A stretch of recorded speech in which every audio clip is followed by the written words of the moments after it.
महाराज जी, हम जीवन में पूर्ण सफलता कैसे प्राप्त करें? अरे जिंदगी का ही भरोसा नहीं, शाम तक जियोगे कि नहीं जियोगे, क्या ज्ञान की बात है। लाइफ में बहुत ऊंचे कहाँ जाओगे, पटक दिए जाओगे ऊंचे से। जहां भी ऊंचे चढ़ोगे पटक दिए जाओगे। माया का काम ऊंचे से नीचे पटकना। छोटे बन जाओ, कभी नहीं पटके जाओगे। भजन से क्या होता है जानते हो? छोटा बना जाता है। तृणादपि सुनीचेन। अब कोई पटक के दिखावे, मान लो आप सीधे चित्त पड़े हो, अब सब कौन चित्त करेगा? पहले चित्त हो राधा राधा राधा, आराम से सो जाओ। अब तो तुम्हारी इच्छा है कि हम ऊंची पर चढ़े, तो फिर बहुत अच्छी पकड़ होनी चाहिए, नहीं फिसल गए तो गिरोगे, हड्डी हड्डी टूट जाएगी। ये ऊंचाई की चाह ही मतलब उसको नष्ट कर देती है। और दैन्य होकर भगवान का भजन करते रहो, वो जहां पहुंचा देंगे वहां से गिरने का चांस नहीं होगा। समझ रहे हो ना? हाँ, यही तो माया का खेल है। वो सबसे बड़ा बनना चाहता है, हर क्षेत्र में बड़ा बनना चाहता है। ये दोष भी नहीं, क्योंकि बहुत बड़े का बच्चा है ना, बड़े का भगवान का बच्चा है ना, तो भगवान सबसे बड़े है ना, वो सबसे बड़ा बनना चाहता है। पर इस मार्ग में बड़ा बना जाता है सबसे छोटे बन के।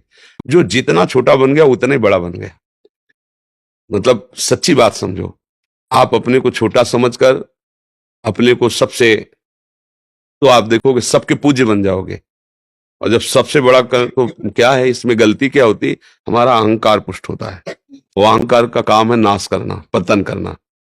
ये बड़ा कष्टदायक अहंकार है। तो हम लोग समझ नहीं पाते, दुश्मन को सपोर्ट करते हैं, वही हमें मार देता है। दैन्य होने से क्या है? अहंकार नष्ट होता है। और जहां अहंकार नष्ट हुआ तो भगवान की कृपा का पात्र बन गया, फिर सर्वमंगल हो जाता है। बात ऐसी है बच्चा। भगवान से ये प्रार्थना करो कि आप जैसा भी बनाओ, जो भी बनाओ, आप अपना बना लो। सबसे बड़ा पद है भगवान का दासत्व। हम किसके हैं? भगवान के हैं। तो माया किनके? भगवान के।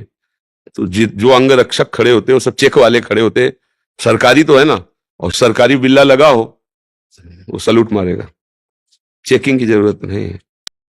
उसके साथ जो है उसके भी चेकिंग की जरूरत नहीं। वो एक, बस इतना कहने की जरूरत है। ये बात है। हाँ, पर उसका जहां जिससे मिलने जा रहा है, अंग रक्षक को पता है कि हाँ बहुत मिलता जुलता बैठता है, तब कहने मात्र से नहीं होगा। ऐसे ही जब आप भगवान से मिलते जुलते हो तो माया फिर चेकिंग बंद कर देगी। आप फिर आप जिनको चाहो ले जा सकते हो। संत जनों के पास जो जुड़ते हैं ना, संत जन डिब्बा हैं, अगर कनेक्शन हटा दो तो डिब्बा चलेगा क्या? इंजन है आचार्य भगवान। पर इंजन में इतने लोग नहीं पार होते जितने डिब्बा में पार हो जाते हैं। इंजन में 2-4 लोग बैठते होंगे और डिब्बा में सैकड़ों बैठते हैं, और पावर डिब्बा में बिल्कुल कुछ नहीं है। अगर कनेक्शन इंजन से कर तो वही खड़ा रहेगा, नहीं खड़ा रहे, लेकिन इंजन से ज्यादा लोगों को वो यात्रा तय कराता है डिब्बा। और डिब्बा का प्रधान कार्य क्या होता है? इंजन से कनेक्शन बनाए रखना। इंजन है भगवान और हम सब है डिब्बा, है ना। और जब उनसे कनेक्शन है तो पार हो गए। अगर उनसे कनेक्शन नहीं तो वहीं खड़े रहोगे, जहां से कनेक्शन हटा वहीं खड़े हो। तो अब हम लोग लौकिक उन्नति की तरफ दृष्टि रखते हैं। तो लौकिक उन्नति का परिणाम अंतिम बताओ। अंतिम परिणाम लौकिक उन्नति। सिकंदर जैसा बादशाह जब जा रहा था तो उसने यही कहा था, जब शरीर पूरा हो तो मेरे हाथ ऐसे खोल लेना। कि इतना पराक्रमी, इतना सब कुछ समेटने वाला, आज खाली हाथ जा रहा है, कुछ नहीं है उसके पास। मतलब बादशाह था, सिकंदर नाम से लोग थर्राते थे। वो ऐसे चला, इससे ज्यादा उन्नति तो रावण जब चलता था तो धरती कांपती थी। चलत दसानल डोलत अवली। और उसकी खोपड़ियों में जैसे फुटबॉल में लात मारा जाता है ना, बंदर ऐसे लात मारते थे। तब मंदोदरी जी ने कहा, राम विमुख अस हाल तुम्हारा, रहा न कोकुल रोवन। तेरी छाती पे बैठ के आंसू गिराने वाला नहीं रह गया कोई। क्यों ऐसा हाल तेरा? इसलिए हुआ कि तू भगवान से विमुख था। तो भगवान से विमुख होने पर तो कोई भी उन्नति, उसका परिणाम क्या है?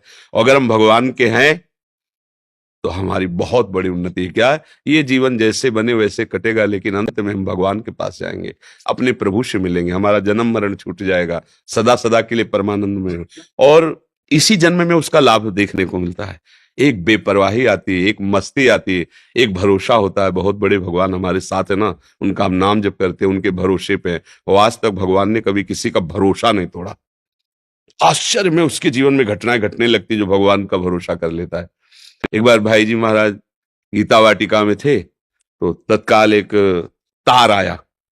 गांधी जी के परिकर के उनके भतीजे आज सब वो गोरखपुर से निकल रहे थे, वो भूखे थे। तो उन्होंने भाई जी को तार से सूचना दी कि कुछ ही समय में हम स्टेशन पर पहुंचने वाले हैं, यदि हमारी भोजन व्यवस्था हो जाए तो हम मतलब अच्छा हो। भाई जी के पास तार, भाई जी ने कहा कि 2500 लोगों का भोजन तत्काल, और भाई जी बड़े अकिंचन भाव से रहते थे। कैसे हो सकता, मतलब कैसे हो सकता है, तुरंत कोई ऐसा तो नहीं जादू करे। तो उनका जिनके भरोसे उन्होंने तार भेजा वही व्यवस्था करेंगे। चर्चा हो रही थी कि एक खड़खड़ा में सब बड़े बड़े पात्रों में खीर पुआ सब लदा हुआ आया। बोले भाई जी, किसी का नाम लिया सेठ का, उनके आज संत सेवा थी तो उनका पहले गीता वाटिका भेजो। तो पहले पहले सब आया है। बोले कितने आदमियों का है? बोले लगभग 50 आदमियों का है। बोले यही खड़खड़ ले चलो, स्टेशन ले चलो।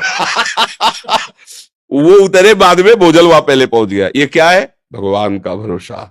उधर से मांग आ रही हो, इधर से वो भेज रहे हैं, अपने निमित्त मात्र हैं। अगर अपने ऊपर भार लेंगे तो चिंतित ही रहेंगे, और उनके ऊपर भार दे देंगे तो योगक्षेमम वहाम में हम वो वहन कर लेते हैं। इसलिए मुझे लगता है कि उन्नति इसी में है कि हम भगवान के चरणों का आश्रय लेकर उनके भरोसे से होकर जो भी कार्य करें, पढ़ाई लिखाई नौकरी व्यापार, उसमें अगर हम सफल होते हैं तो श्री जी की जय हो, और उसमें हम फेल हो जाते हैं तो श्री जी की जब कोई मंगल विधान होगा प्रभु का, ऐसी भावना से भक्त चलता है, वो विजय को ही प्राप्त होता है, परिणाम उसका विजय ही होती है। जैसे महाभारत में देखो, कौरवों का नक्शा है और बन बन भटकना पड़ रहा है इन महारथियों को। 12 वर्ष का वनवास, 1 वर्ष का अज्ञातवास, क्या क्या कष्ट सह रहे हैं। तो धर्म में चलने वाले को थोड़ा कष्ट तो, लेकिन सिंहासन आरूढ़ कौन हुआ अंत में? महाराज युधिष्ठिर, धर्मराज युधिष्ठिर हुए और कौरवों का वंश विनाश हो गया।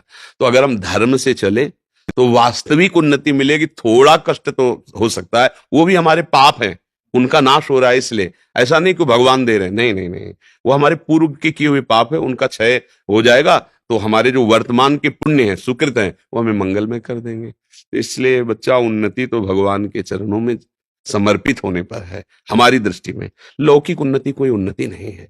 यदि भगवान से सत्यता में हमारा जुड़ाव हो गया है तो कोई जाने न जाने, विश्वात्मा भगवान तो जान रहे हैं ना।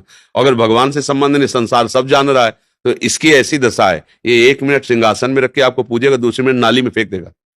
संसार का स्वरूप है? उसकी तो दृष्टि है नहीं, वो जैसा सुनता है, जैसा देखता है, वैसे ही करता है। तो वास्तविक है कि हम भगवान के शरण में वो उन्नति जब देंगे वो स्थायी होगी। तो हमें लगता है भगवान का भजन ही सबसे बड़ी उन्नति है।